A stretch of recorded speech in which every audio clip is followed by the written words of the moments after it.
우리 한번 힘차게 한번 선포해 볼까요? 하나님을 기대합시다.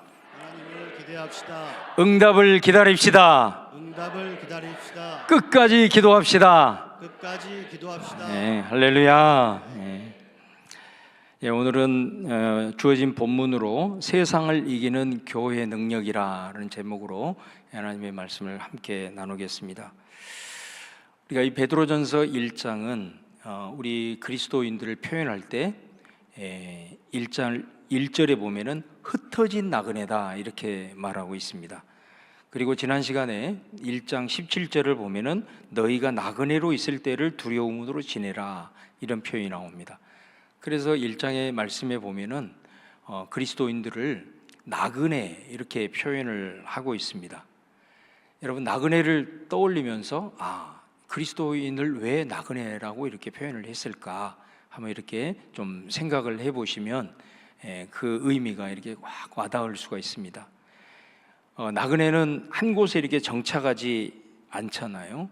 계속해서 이렇게 떠돌고 또 갔다가 또 가고 이렇게 계속 되어지는데, 그리스도인들이 나그네라고 했을 때는 그리스도인들도 계속해서 이렇게 정착하는 것이 아니라 계속해서 이동한다라는 이제 그런 의미가 있습니다.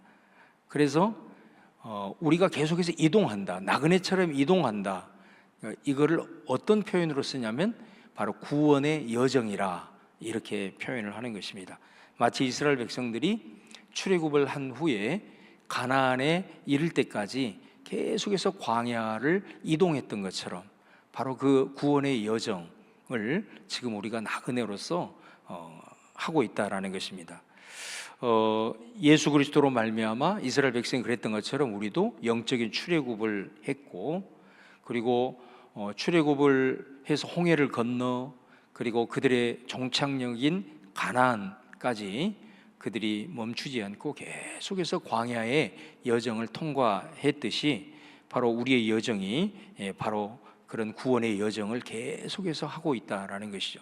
그래서 어찌 보면 이스라엘 백성들이 그 광야의 여정을 통과했듯이 우리도 세상이라는 그런 광야의 여정을 이렇게 통과하고 있다 이렇게 볼 수 있습니다.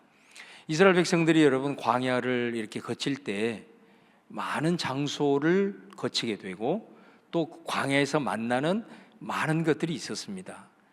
거기에는 아말렉 족속과 같은 정말로 그 기습을 해가지고 이스라엘 백성들의 뒷후미를 쳐서 굉장히 이스라엘을 어렵게 했던 그런 아말렉 족속과도 만나기도 했고, 또 정말 어마어마한 물리적인 그런 어려운 환경도 직면하기도 했고, 또 다양한 때로는 이렇게 물이 있는, 때로는 반석이 있는 이런 다양한 곳을 이렇게 그들이 이제 거치면서 나아갑니다.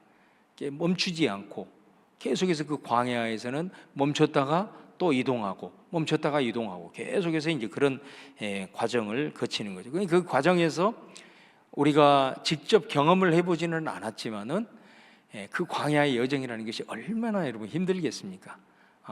그러니까 그 광야의 여정 속에 이스라엘 백성들이 계속해서 불평하고 원망했던 것이 어떻게 보면 정말 이해가 될 정도로 그 여정이 참 쉽지 않은, 그래서 포기하고 싶은 그런 유혹도 많았을 겁니다. 실제로 이 사람들이 얼마나 힘들었으면 다시 애굽으로 돌아가자고 그렇게 했을 정도로 그런 어려운 상황 가운데 있으니, 그럼에도 불구하고 그들이 멈출 수 없고 그리고 다시 되돌아갈 수도 없는 거죠. 왜냐하면 그들은 분명한 종착역이 있었기 때문에 그곳을 향하여서 계속해서 이동을 해야만 했다라는 것이죠. 그러니까 우리 그리스도인들도 세상에서 나그네로 산다라고 했을 때 그 나그네가 가지는 그런 어떤 서름, 그 나그네가 가지고 있는 그런 삶의 어려움들, 이것을 우리가 이제 구원의 여정으로 봤을 때 그 구원의 여정이 결코 호락호락하지 않다라는 것을 우리에게 이제 말씀을 하는 거죠. 그러니까 우리가 때로는 그 구원의 여정 가운데 나그네처럼 이런 서름도 당하고 이런 어려움도 당하고 또 때로는 많은 유혹 앞에 노출이 되어져서 우리가 때로는 종착역을 잃어버리는 그런 순간순간의 혼란 가운데 처하게 되는 그런 부분도 많다라는 것입니다.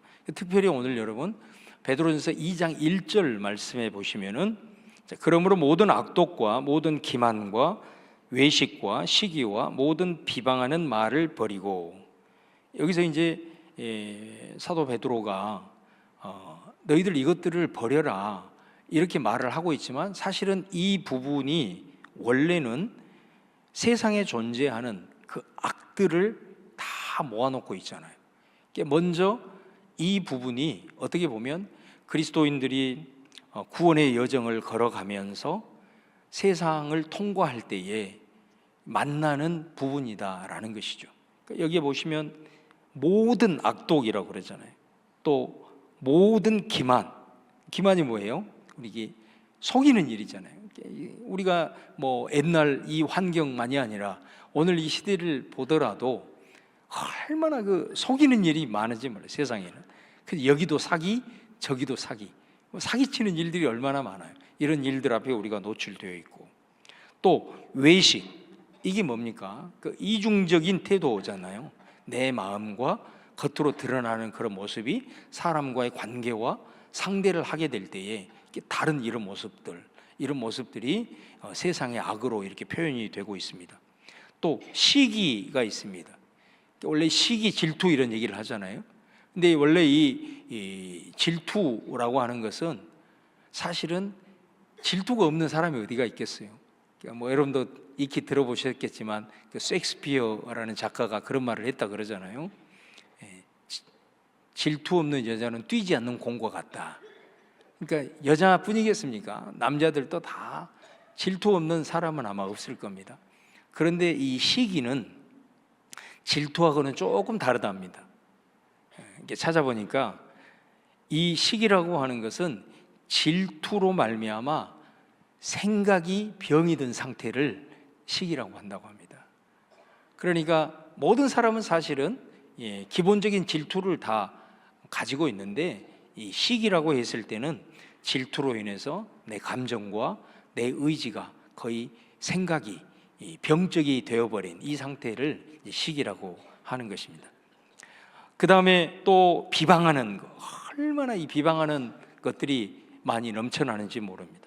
뭐 일례로 요즘 같은 경우도 인터넷 같은 데를 보면 어떤 문제가 발생을 하면 그 댓글이 달리는 것을 보십시오. 구름대처럼 댓글이 달리잖아요. 그런데 그 댓글 중에 보면은 거의 90% 이상은 어떤 댓글이냐? 비난하는 댓글이 거의 판을 치고 있는 것을 우리가 보게 됩니다. 여러분, 이거는 뭐 인터넷뿐만이 아니고 요즘 이렇게 우리나라 국민들이 정치에 대해서 굉장히 환멸을 많이 느낀다고 그러잖아요. 저도 이렇게 그런 얘기를 듣고 이렇게 가만히 보니까 환멸을 느끼게 생겼어요. 내가 보니까. 왜냐하면 이게 뭐 여당 야당을 떠나서 이게 가만히 이렇게 보면은 어떤 긍정적인 사례를 가지고 조금 좀 선의의 경쟁을 하는 이런 모습들은 거의 없고, 어때요 여러분? 상대방의 흠만을 잡아가지고 오직 그것만을 막 계속해서 폭로하면서 그런 쪽으로 가니까 처음에는 막 호기심 때문에 그러려니 했는데, 이제 요즘 국민들이 그런다는 거 아니겠어요? 뭐 진절머리가 난다는 거죠. 왜 이렇게 좀 좋은 것들을 통해서 좀 긍정적으로 좀 서로 이렇게 선의의 경쟁을 해가면서 가야 되는데, 틈만 나면은 그런 생각은 안 하고 그냥 상대방의 그냥 허물 이런 것만 잡아가지고 폭로하고 막 그것 가지고 상대방을 죽이고 뭐 이런 사태들이 여당이든 야당이든 이런 부분들이 있다 보니까 이게 정말 비방이라고 하는 것이 우리나라를 지금 휩쓸고 있지 않나, 이런 생각을 많이 해봅니다. 그러니까 이 베드로전서의 2장 1절에 보면은 이런 부정적인 부분들이 나타나고 있다라는 것은 이 광야라고 하는 세상을 구원의 여정 가운데 통과하고 있는 그리스도인들이 이런 세상의 악 앞에 노출이 된다라는 거 아니겠습니까?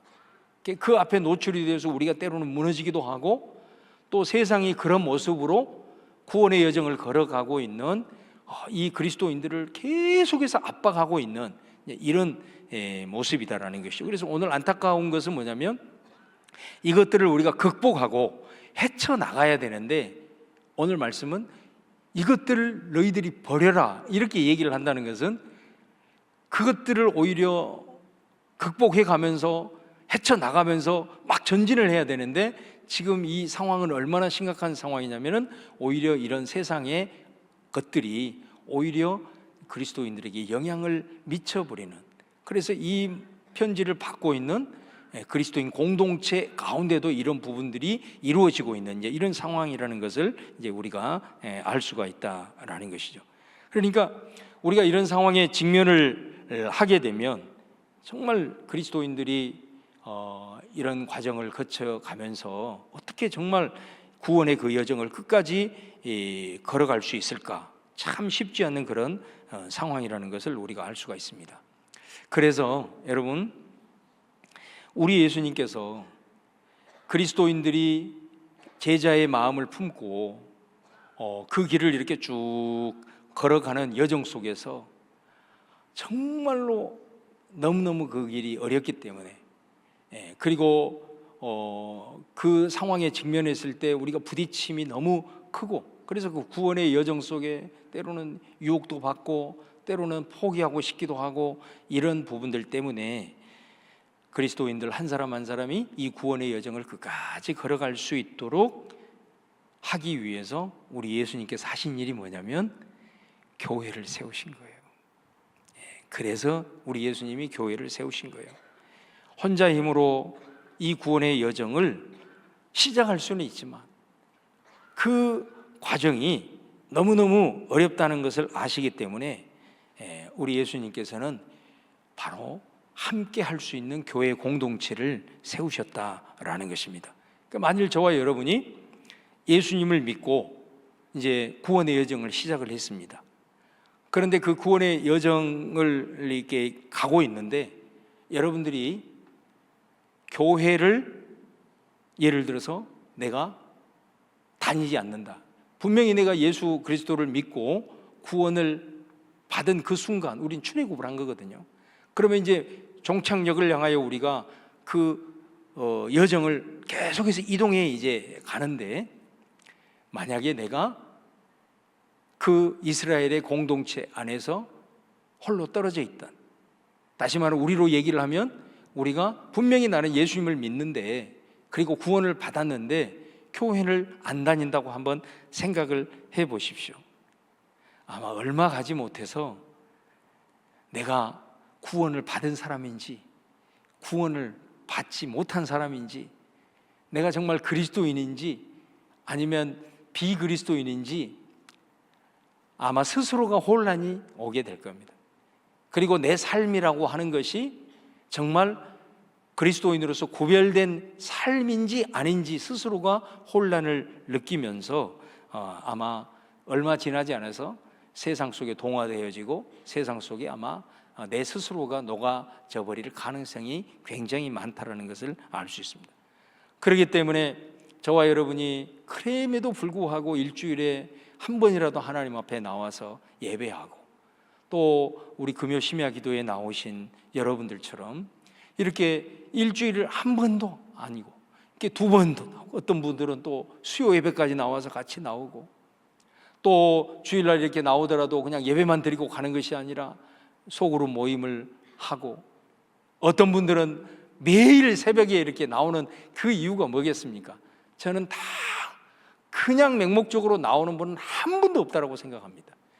그 이유는 뭐냐면 바로 내가 이 구원의 여정을 걸어가는 것이 쉽지 않기 때문에, 내가 이 교회 공동체를 통해서 말씀을 들어야 하고, 내가 이 교회 공동체를 통해서 함께 기도해야 하고, 또 이 교회 공동체 함께 성도들의 모임을 통해서 서로 교제하면서 사랑을 나누지 아니하고는 내가 이 구원의 여정을 한 사람의 그리스도인으로서 걸어갈 수 없기에, 그것을 알기 때문에 내가 구원받은 자로서 삶의 여정 속에 살아가면서도 세상 사람들과 똑같이 만나고 살아가면서도 분명히 뭔가가 그래도 구원받는 자로서 보여지고 구별됨이 있어야 된다는 것을 알기 때문에, 그러나 그 길이 결코 쉽지 않기 때문에 우리는 교회 공동체를 의탁하고 함께 나와서 함께 하고 함께 말씀 보고 함께 기도하고 함께 예배하고 함께 교제한 줄로 믿습니다.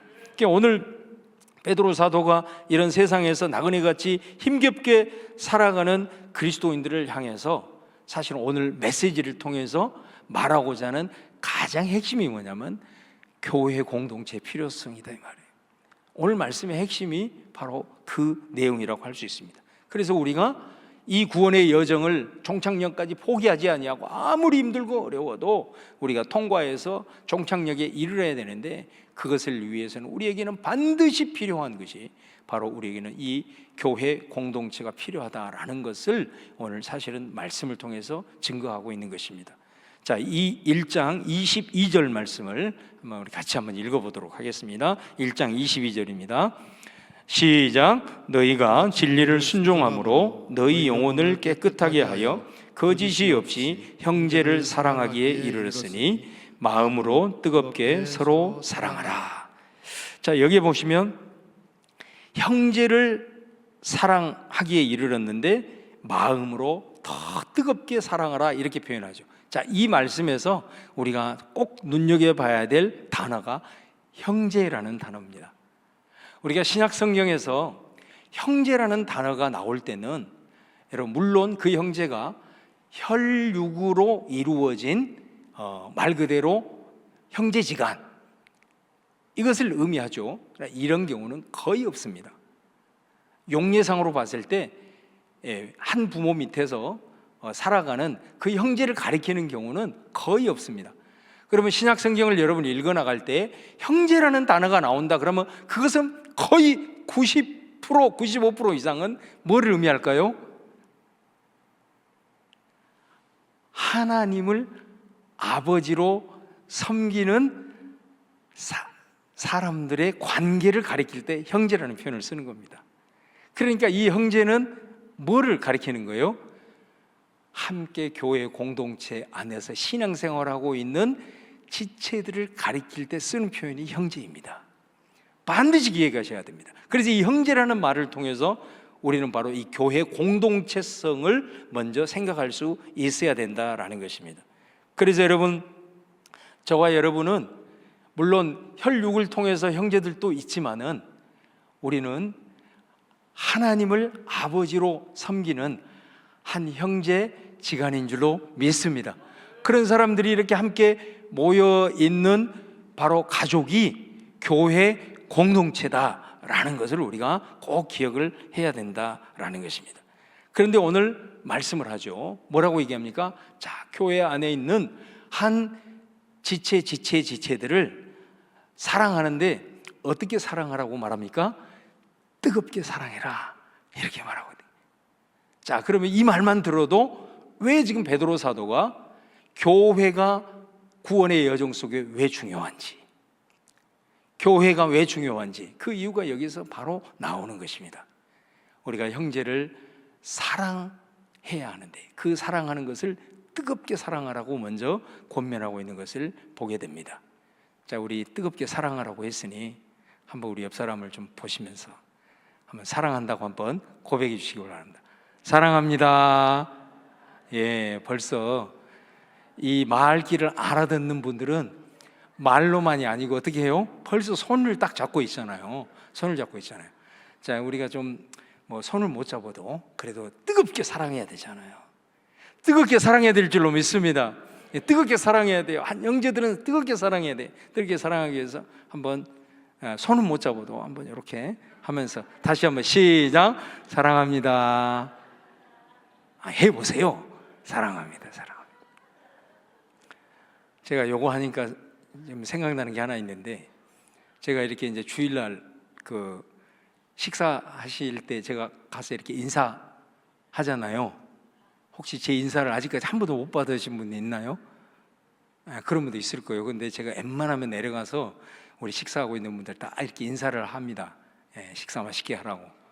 그런데 이제 많은 분들이 이렇게 앉아서 식사를 하는데요, 제가 이제 우리 교구 사역자들을 통해서 어떤 권사님이 이게 손가락이 다쳤어요. 손가락이 다쳤다는 제가 보고를 받았어요. 보고를 받으면 제가 기도를 하겠어요, 안 하겠어요? 기도를 하겠죠.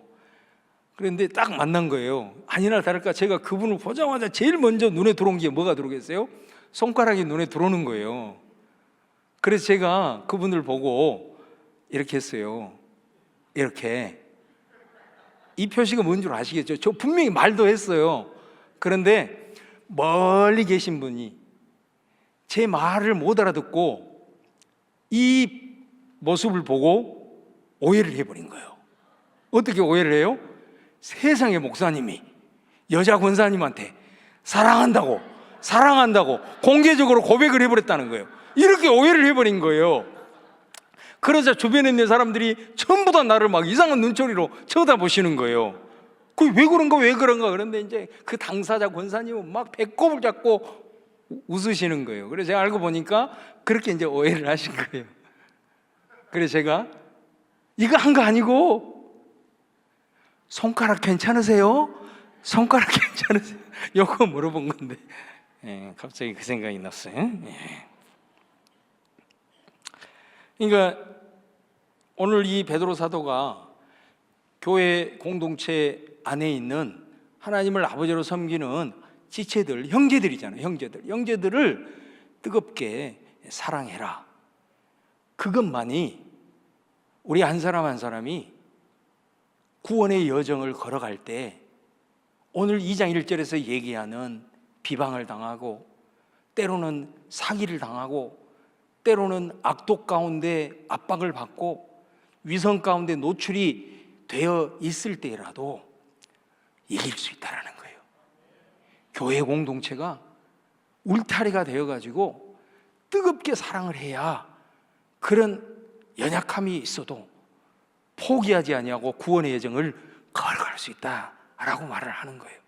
여러분, 우리 오늘 성경 교구 이렇게 찬양도 하시고 참 수고도 이렇게 많이 하시는데, 예를 들어서 뭐 저는 이제 제가 남자기 때문에 이제 남자 입장에서 얘기를 하는 겁니다.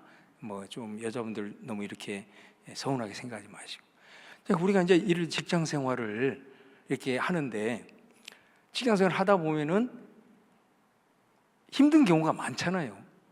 예를 들어서 내가 어떤 일 처리를 해야 되는데 또 일 처리 이거를 잘하면 좋은데 좀 잘 못할 때가 가끔 있을 수가 있고 또 내 의지와 상관없이 안 풀리는 경우도 있을 수 있어요. 그러면 또 뭐 상사한테 아니면 이런 사람 저람한테 또 팀원들한테 막 이런 안 좋은 소리 들으면 굉장히 마음이 힘들 수도 있잖아요. 근데 또 어떤 경우가 있어요? 또 일은 열심히 해가지고 일은 잘하는데 이 관계가 또 좋지 않아가지고 그것 때문에 또 힘들어하는 경우가 있잖아요. 여러분, 이 일을 잘해도 관계가 안 좋으면 굉장히 직장 생활하기가 힘들잖아요. 그러면 이 일을 잘하는데 관계가 좋으려면 어떻게 해야 돼요? 얘기 안 하죠? 안 하니까 제가 가르쳐 드릴게요. 섬기는 걸 잘해야 돼요. 그러면 일 잘해도 인정받습니다. 그리고 관계도 좋습니다. 예를 들어서 식당에 가서 밥을 먹으면은 먼저 알아서 물도 따를 줄 알고 숟가락도 놓을 줄 알고 일을 잘하면 잘할수록 그런 걸 더 잘해야 돼요. 섬기는 일을 작은 것에서 잘하게 되면 그 사람은 그것 때문에 별로 어려움을 당하지 않아요. 인정받는 거거든. 그러니까 이제 우리가 막 그렇게 스트레스 받고 힘들어 가지고 예를 들어서 이제 그렇게 하고 집에 딱 들어왔단 말이에요. 집에 딱 들어오면 아무리 그래도 좋은 표정 하려고 그래도 내 속이 지금 문드러져 있는데 좋은 표정이 있을 수가 없잖아요. 그러니까 딱 왔는데 아내가 굉장히 지혜로운 거야. 딱 표정을 보더니 이거 직장에서 이게 뭔 일이 있었구나. 이걸 딱 파악을 한 거예요. 그래가지고 토끼 같은 애새끼들 한 2명이 이렇게 있는데 야야야야 오늘 우리 아빠 위해서 한번 노래 한번 부르자. 해가지고 막 애들하고 같이 아빠 힘내세요 우리가 있잖아요 막 이렇게 불러준 거예요. 그럼 어떻겠어요 여러분? 벌써 남자들 고개를 끄덕끄덕 하시잖아요. 다 풀어져 버리는 거죠. 그렇잖아요. 이게 가정, 세상을 이길 수 있는 이 가정의 울타리잖아요. 그런데 이제 그 반대 현상이 일어납니다. 막 그런 표정을 가지고 딱 들어왔는데 아내가 이런 표현을 좀 써서 죄송합니다만, 예를 들면은 아니 뭐 이렇게 퇴근하면서 똥 씹은 표정하고 있어? 예를 들어서 이제 그랬다고 생각해 봐요. 그러면은 이제 순간 어때요? 완전 뭐 좌절 이렇게 될 수 있잖아요. 근데 여러분 그게 한 2번, 3번 이런 경험을 가정 안에서 해버리잖아요. 그럼 어때요? 아니, 제가 그런다는 게 아닙니다. 예, 오해하지는 마시고, 그런 경험을 해버리면 순간적으로 남자든 여자든 그런 생각이 떠오릅니다. 내가 누구 때문에 이렇게 고생하지? 내가 뭐 때문에 이렇게 고생을 하지? 이런 것이 내 입에서 나오기 시작하면 그거 굉장히 위험 신호거든요. 그게 이 가정이라고 하는 그 울타리가 아무리 내가 세상에서 힘들고 이런 어려움이 있어도 그 가정 안에서의 그 울타리가 나를 지켜주고 이기게 하는 줄로 믿습니다. 그런데 여러분, 저와 여러분은 가정뿐만이 아니고 더 든든한 울타리가 더 하나 있는데, 이게 그리스도인이 누리는 특권이에요. 그게 뭐냐면 교회라는 울타리라는 겁니다. 아멘 안 해줘? 아멘 크게 해보세요. 우리는 교회라는 울타리가, 더 든든한 울타리가 있는 거예요. 여러분, 우리 형제지간보다 이웃사촌이라는 말이 있잖아요. 사실은 우리 뭐 형제지간이라 하더라도 무소식이 희소식이라고 연락 잘 안 한 경우도 있잖아요.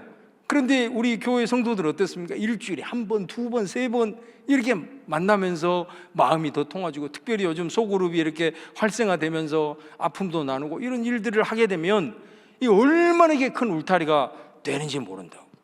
이 교회 울타리 안에서 내가 한 주간의 그런 어려운 문제를 가지고 왔는데, 와서 같이 예배하면서 하나님의 은혜를 또 깨닫고, 하나님이 나를 사랑한다, 나를 도와준다라는 믿음의 확신이 생기고, 또 이렇게 소그룹으로 모여서 내 삶을 나누었을 때 같이 격려해주고 안아주고 또 같이 기도해주고, 여러분 이런 부분들이 이루어졌을 때 그 사람이 그 구원의 여정에서 주지 않겠냐 말이죠. 아무리 힘들어도 그 구원의 여정을 힘차게 걸어갈 줄로 믿습니다. 네, 이거 굉장히 중요한 부분이에요. 그렇기 때문에 제가 여러분에게 오늘 특별히 제가 소그룹 강조하는 이유가 정말 이 부분이 너무너무 중요하기 때문에 그런다는 거예요. 우리 장로님이 또 그걸 같이 이렇게 비전을 같이 공감하고 이렇게 구역장님들이 그렇게 같이 품고 나아가는 것이 얼마나 감사한지 모르겠어요. 그런 의미에서 이제 새해가 시작이 됐으니까 우리 지금 안 나오고 있는 우리 구역원들이 새해에는 또 혹시 마음을 다르게 품을 수가 있거든요. 그런데 마음을 품어도 먼저 나오기가 굉장히 쑥스러운 경우가 있어요. 아예 새 가족이 아니면 오히려 더 좋을 수 있는데, 그런 걸 생각해서 한번 우리 구역원들이, 구역장님들이 한 번 더 좀 푸시를 한번 해보시죠. 오늘 새해도 됐으니 구역 모임 함께 하자고 한번 1월달 안에 한번 푸시를 해보세요. 분명히 나오는 사람이 있을 줄 믿습니다. 그래서 이번에 우리 여러분 봐보세요. 우리가 교회 공동체 안에서 모이고 함께 나누고 말씀 나누고 기도하고 이렇게 하다 보면 굉장히 친밀해지. 그러게 되면 내가 평소에는 뭐 내게 뭐 별로 어려움도 없어, 또 뭐 나는 뭐 충분히 이겨나갈 수 있어, 보장 못합니다. 결정적인 순간을 맞이했을 때 나를 위해서 그 순간 기도할 수 있는 몇 사람이 그 기도가 얼마나 큰지 몰라요. 나는 인식하지 못했어도 내가 이것을 오픈을 했을 때 그 순간 나를 위해서 정말 마음을 다해서 기도할 수 있는 몇 사람만 있다고 한다면, 여러분 그 상황 속에서도 환경은 변하지 않았어도 그걸 헤쳐나갈 수 있는 마음의 담대함이 생기는 줄로 믿습니다. 그때를 위해서라도 구역의 모임들을 통해서 우리가 이 사랑이 싹트야 된다라는 것을 우리에게 말씀해요. 그 다음에 오늘 이 베드로가 우리에게 두 번째로 말해요. 사랑을 하되, 처음에는 뜨겁게 사랑해라 이렇게 말했고, 두 번째는 거짓이 없이 사랑해라 이런 표현을 하고 있습니다. 거짓이 없이 사랑해라. 근데 이게 사실은 베드로의 다 경험입니다.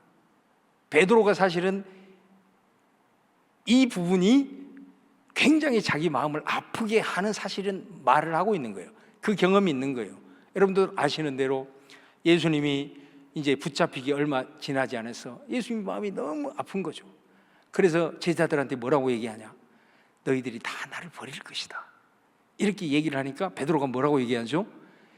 주님, 다 얘네들 다 주님 버릴지라도 나는 주님을 절대 버리지 않습니다. 이렇게 큰 소리를 쳤거든요.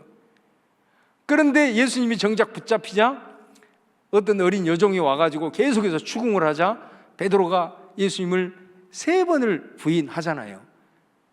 3번을 부인하잖아요. 어떻게 보면 이 거짓 없는 사랑을 해라 이 말을 하지만은 이게 자기 경험이 있는 거예요. 내가 예수님을 사랑한다고 절대로 주님 내가 버리지 않겠다라고 했으나 결국은 어떻게 보면 그 말이 거짓이었던 것이에요.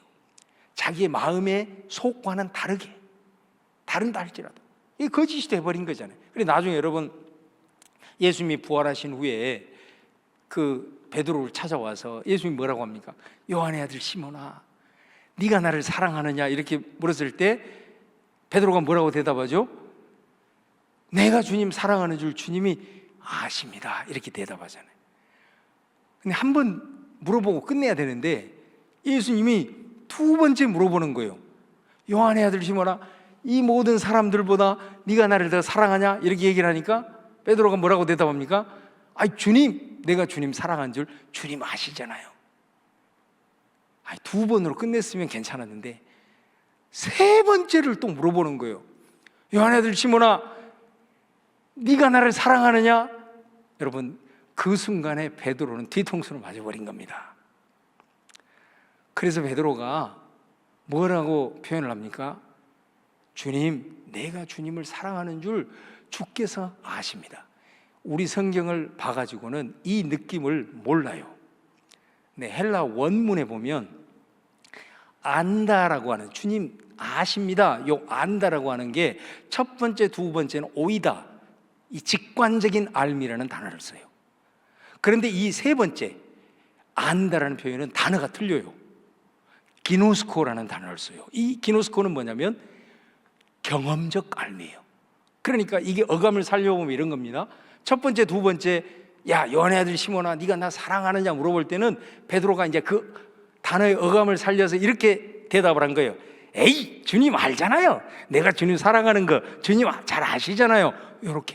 이렇게 대답을 한 거예요. 근데 3번째 물어봤을 때는 베드로가 뭐라고 대답하냐? 주님이 나를 겪어봐서 알잖아요. 이런 표현입니다. 내가 어떤 놈인지, 내가 주님을 사랑하는 그 사랑, 주님이 직접 나를 겪어봐서 알잖아요. 왜 그랬을까요? 여러분 그 순간 3번째 물을 때 베드로는 자기가 주님을 3번 부인했던 것이 머릿속에 확 다가온 겁니다. 그 생각이 드는 순간에 베드로는 자신감 있게 대답을 못하는 거예요. 주님 앞에. 그러면서도 사랑한다고 고백을 하죠. 그거는 뭐냐면 주님 내가 좌충우돌 그럼에도 불구하고 내가 주님을 사랑했던 것만큼은 주님은 아실 거예요. 내가 비록 실수하고 내가 담대하지 못하고 그 환경에 나 살려고 내가 주님을 부인했지만 그러나 내 마음의 중심은 표현은 못했지만 주님을 사랑했다는 것을 나를 겪어봐서 아실 거예요. 사실 그런 고백이거든요. 그러니까 이 자신의 삶에 대한 체험, 이게 이 말씀으로 나타나는 거예요. 형제를 사랑하되 거짓이 없이 사랑해야 된다. 그 거짓 없는 사랑이 우리 구원의 여정을 걸어갈 때 세상의 광야 속에서 우리를 이기게 하고 한 사람 한 사람이 포기하지 않고 완주할 수 있게 한다라고 말을 하는 거예요. 근데 이 사랑에 대해서 사실 베드로전서 4장에 보면은 또 하나가 나옵니다. 그게 뭐냐면 사랑은 허다한 죄를 덮느니라. 이게 베드로전서 4장에 나와요. 그러니까 여기서 사랑은 어떤 사랑이냐? 사랑을 말할 때 사랑은 허다한 사람의 허물을, 형제들의 허물을 덮어주는 것이 사랑이다. 이것도 그냥 나온 게 아닙니다, 여러분. 베드로의 체험에서 나오는 거예요. 여러분, 만약에 예수님이 부활하신 후에 베드로에게 나타나서 바요나 시몬아 네가 나를 사랑하냐 이렇게 했을 때, 그렇게 세 번째 질문을 했잖아요. 했을 때 주님 나를 겪어봐서 알잖아요. 그렇게 했을 때 예수님이 예를 들어서 내가 세 번 물어본 이유 알지? 만약에 이렇게 질문했다고 생각해 보세요. 내가 세 번 너 물어본 이유 알지? 그 말은 뭔 말이에요? 너 나 세 번 부인했잖아. 예수님이 예를 들어서 그렇게 베드로에게 다가갔다고 생각해 보세요. 그러나 예수님은 단 한마디도 하지 않았어요. 그 베드로의 진정성을 그냥 받아주셨어요. 거기에서 베드로는 깨달은 거예요. 뭐를 깨달았어요? 사랑이라고 하는 것은 허물을 들추는 게 아니구나. 바로 예수님이 나를 사랑하는 것처럼 나의 그 허물과 나의 그 못난 그 모습을 드러내지 아니하고 다 덮어주시는 그 예수님의 사랑을 그 순간 그가 경험한 겁니다. 그래서 베드로는 그 이후에 이 초대교회의 위대한 지도자가 되어가지고 흩어진 나그네들처럼 고통당하고 세상에 이리 치고 저리 치는 그런 형제들을 향하여서 교회 안에서 우리가 사랑으로 결속이 돼야 된다. 그러면서 뭐라고? 그냥 사랑하면 안 되고 뜨겁게 사랑해. 그리고 거짓없이 사랑해야 되고, 그 다음 뭐라고 사랑해요? 허물이 좀 있어도 덮어주는 예수님의 사랑을 해야 우리가 세상 속에서 한 사람 한 사람이 힘있게 나아갈 수 있다라고 말씀을 하는 것입니다. 여러분, 오늘 주신 말씀을 보면은 여러분, 이런 거짓 없는 사랑, 허물을 덮어주는 사랑, 그리고 정말로 뜨겁게 사랑할 수 있는 것이 어떻게 가능할까? 자, 오늘 22절을 다시 보시면 뭐라고 표현을 하고 있냐면 네 영혼을 깨끗하게 하여, 이렇게 얘기를 하고 있습니다. 그러니까 사랑을 하더라도 이런 세 가지의 진정한 사랑을 할 수 있는 길이 뭐라고요? 네 영이 깨끗해야 된다, 그렇게 말하고 있는 거예요. 네 영이 깨끗하지 못하면 사랑을 하더라도 이런 지속적인 사랑을 하기가 힘들다, 이런 참된 사랑을 하기가 힘들다. 베드로가 분명해요. 네 영혼이 깨끗해야 이 진정한 사랑을 할 수 있는 것이다 라고 말씀합니다. 그러면 여러분, 이 말씀을 토대로 해가지고 다시 한번 이 말씀을 보시면, 그러면 내 영혼이 깨끗해지는 것은 뭐로 가능할까? 뭐라고 얘기해요? 한번 봐보세요. 뜨겁게 사랑하기는 어떻게 사랑해? 거짓없이 사랑하려면 어떻게 사랑해? 네 영혼이 깨끗해야 돼. 그러면 내 영혼이 깨끗해지는 길은 뭐예요? 진리를 순종함으로, 하나님의 말씀밖에 없어요. 이 말씀밖에 없어요. 진리를 순종함으로. 여러분, 순종한다는 어원은 듣는다라는 말입니다. 어원이 들음이에요, 들음. 그러면 순종이라는 말은 그 들음이 계속 반복되는 거예요. 여러분, 어떤 거를 계속해서 반복해서 들으면, 세뇌가 되면 행동은 자연스럽고 따라오게 돼 있어요. 여러분, 예를 들어서 내가 말씀을 계속해서 반복해서 읽는다고 생각해 보세요. 반복해서 읽으면 어느 순간 나도 모르게 그 말씀대로 행동하고 있는 내 자신을 발견하게 돼요. 또 그 들은 말씀을, 읽은 말씀을 반복해서 생각한다고 생각해 보세요. 오늘도 생각하고 내일도 생각하고, 계속 이걸 묵상이라 그러잖아요. 계속해서 생각하다 보면 자연스럽게 행동은 나오게 되는 거예요. 그러니까 오늘 말씀은 진리에 순종함으로, 하나님의 말씀으로 인해서 네 영이 깨끗해진다. 할렐루야. 그러니까 이런 말씀을 통해서 이런 과정들을 이렇게 쭉 살펴보시는 것이 중요하다. 그래서 오늘 23절에 보면은 바로 이 말씀에 대해서 이제 강조를 하는 겁니다.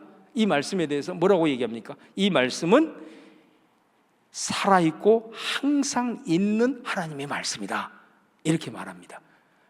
우리가 지금 듣고 보고 묵상하는 이 성경의 말씀은 죽어있는 문자가 아니고 항상 있고 살아있는 말씀이라고. 할렐루야.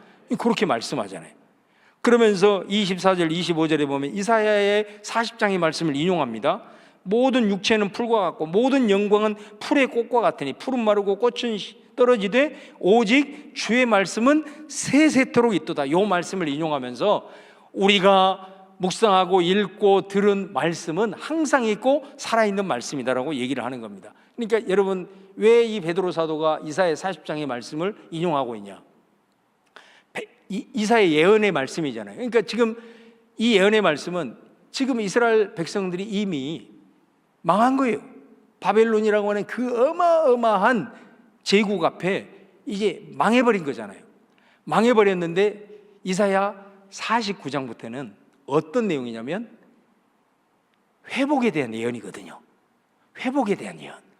그러니까 이사야가 말하는 거예요. 너희가 멸망했을지라도, 너희를 멸망시킨 이 바벨론이 아무리 강하고 아무리 힘이 있어도 반드시 하나님께서는 너희들을 다시 회복시킬 것이다. 너희들을 다시 바벨론으로부터 건져낼 것이다 라고 하는 이 말씀, 결국 어떻게 됩니까? 이사야의 예언대로 바벨론으로부터 다시 해방이 된 줄로 믿습니다. 그 말씀을 인용하면서 그 어두운 시기에, 소망이 없어 보이는 그 시기에 이사야를 통해서 하나님의 주신 말씀이 죽었냐 이 말이에요. 아니다. 여전히 살아있어. 그 말씀이 살아있어서 결국 그 말씀이 성취가 되지 않았냐. 그러므로 너희들이 이 하나님의 말씀 진리를 순종함으로 나아갈 때 네 영이 깨끗해져요. 영이 깨끗해져야 사랑을 하더라도 이런 사랑을 온전하게 할 수 있단다. 그렇게 해야만이 우리 한 사람 한 사람의 형제들이 삶 속에서 구원의 여정을 걸어갈 때에 부딪히는 수 없는 그런 어려움 속에서도 포기하지 않고 그 구원의 여정을 걸어갈 수 있다라고 말씀을 하는 것입니다. 그래서 여러분, 오늘 이 말씀을 하면서 오늘 2장 2절에는 그럼 어떻게 해야 되냐? 자, 이 말씀이 생명인데 이 진리를 순종함으로 우리의 영이 깨끗해지는데 그러면 어떻게 해야 되느냐? 첫 번째는 이 말씀을 잘 해석해야 되겠죠. 그거는 우리의 책임이에요. 목사의 책임이에요. 말씀을 잘 연구하고 그리고 그 말씀의 복음을 왜곡되지 않게 성도들에게 잘 요리를 해서 선포하고 가르치고, 이 일이 목사들의 책임이에요. 이게. 그러면 여러분들의 책임은 뭐가 있을까요? 2장 2절이 나와요. 너희들이 말씀을 받을 때에 갓난아이들처럼 순전한 마음으로, 그 갓난아이들이 배고팠을 때 어머니의 그 젖을 사모하듯이 순전한 마음으로, 젖을 사모하는 마음으로 말씀을 사모하고 갈망해라. 할렐루야. 그렇게 말씀하고 있어요. 이 순전하고 정말로 순수한 마음으로 말씀을 받으라는 말씀이 무슨 말씀이에요? 진짜 이게 중요한 말씀일 것 같아요. 저는 그게 뭐냐면, 내가 지금까지 말씀을 들어서 그 말씀으로 인해서 내가 나름대로 딱 신념화가 되어져 있는 부분들이 있어요. 그런데 그 말씀이 신념화 되어지는 순간 그 말씀은 오리지널 말씀이 아닙니다. 신념화된 말씀은 항상 내가 처한 환경과 내가 처한 시대의 한계를 갖습니다. 영원한 말씀은 바로 이 말씀뿐이에요. 그런데 그 말씀을 듣고 어떤 부분으로 내가 신념화했잖아요. 그러면 그게 10년 전에는 그 말씀이 통해요. 그리고 어떤 환경에서는 그 말씀이 내 말씀이었어. 그거 붙들고 지금까지 왔어. 그런데 어느 순간 말씀을 들은데 내가 신념화되어져 있는 그 구절에 대해서 새로운 메시지가 확 내게 다가오는 거야. 새로운 메시지가 다가오는 거야. 그러면 여러분 어떻게 하라고요? 그 말씀을 여러분이 신념화된 그것으로 인해서 내치지 마라 이 말이야. 이게 순전한 갓난아이의 마음으로 아멘 하면서 먹는 것입니다. 그 말씀을 받아 먹어야 내가 지평이 넓어지고 오늘 이 시대 속에서, 이 환경 속에서 그 말씀이 내게 능력이 되고 그 말씀이 힘이 되는 줄로 믿습니다. 그 말씀을 하는 거죠. 갓난아이들처럼 순전함으로 삼아요. 그리고 교역자들은 말씀을 철저하게 준비했어요. 여러분, 저는 요즘 TV 같은 데 보면 정말 어떤 성도들 같은 경우는 너무너무 불쌍한 거죠. 내가 봐도 저것은 아닌 것 같은데 왜 저 사람들이 저런 행동을 할까? 왜 때로는 집단적으로 저렇게 나아갈까? 내가 봤을 때는 어떻게 저럴 수가 있을까? 저 사람들은 기본적인 판단 능력도 없나? 이런 생각이 들 때가 있어요.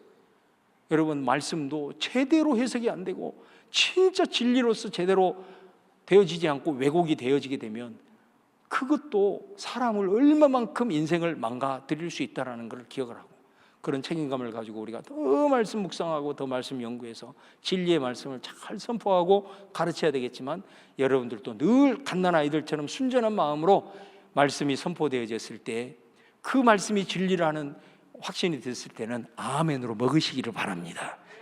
그렇게 되었을 때 오늘 말씀을 마무리하면서 그 진리의 말씀만이 바로 우리의 영을 깨끗하게, 영이 깨끗해야 사랑할 수 있습니다.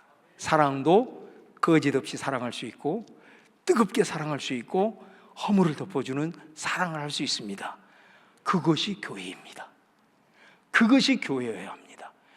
그런데 예를 들어서 내가 세상에서 그리스도인으로서 살아가는 때 세상에서 부딪히는 것은 당연한 겁니다. 세상이 우리를 야, 너 신앙생활 잘해라 그런 경우는 별로 없어요. 계속 우리를 막 이상한 사람 취급하고, 이거는 너무 당연한 거예요. 그걸 이제 이겨내야 되거든요. 근데 거기서 내가 많은 상처를 입고 교회에 왔단 말이에요. 교회에 왔는데 교회에서 여기에서 악독과 사기와 비방과 이런 것들을 예를 들어서 받아버렸다. 그러면 어떻게 되겠어요? 그 사람 이겨내겠습니까? 영적인 어마어마한 침체로 빠져버릴 겁니다. 세상에서는 그렇게 당하고 왔어도 바로 교회에서는 말씀을 통해서 우리의 영이 깨끗해지기를 주의 이름으로 축원합니다. 그래서 그 깨끗한 모습으로 정말로 함께 사랑하고, 이 모습을 통해서 우리 성도들이 이겨내고, 또 이것을 통해서 많은 흩어져 있는 우리 가난한 성도들도 우리 본향교회를 통해서 이런 사랑이 넘치는 풍성함을 통해서 그들이 다시 회복되고 구원의 여정을 힘있게 달려갈 수 있기를 주님의 이름으로 축원을 드립니다. 저는 이 말씀을 이렇게 묵상하면서 갑자기 그런 생각이 퍼뜩 드는 거예요. 주님, 내가 생각해도 제가 요즘 설교를 부쩍하면서 말씀에 대한 강조를 너무 많이 하는 것 아니냐, 이런 생각을 제가 스스로 해보거든요. 여러분도 좀 그걸 느끼세요? 별로 반응이 없으시네요. 제가 생각해도 말씀에 대한 부분들을 많이 강조를 하는 것 같아요. 그러면서 제가 느꼈어요. 그래, 나를 본향교회 보내주신 하나님의 뜻이 있을 거야. 내가 목양을 하면서 다 이것도 못하고 저것도 못하고 또 이것은 하고 저것은 한다 할지라도, 내가 뭐 슈퍼맨도 아니고 부족한 부분도 있지만은, 그래도 나를 이곳에 보내주신 분명한 하나님의 뜻 가운데 아주 중요한 부분은 바로 말씀 때문에 하나님께서는 본향의 성도들에게 더 잘 먹이라고 나를 이곳에 보내셨구나, 그런 감동이 제 안에 왔어요. 그러니까 조금 담임 목사가 좀 부족한 부분이 있다 하더라도 이 말씀으로 좀 같이 저와 여러분이 확 연결이 되면 오늘 그 말씀의 능력으로 우리의 영이 깨끗해지는 믿음의 역사가 나타날 줄로 믿습니다. 그래서 이것으로 인해서 우리가 더 사랑하고 구원의 여정에서 반드시 승리해내는, 구원의 완주를 이루어내는 우리 본향의 다 성도들 될 수 있기를 주님의 이름으로 축원을 드립니다.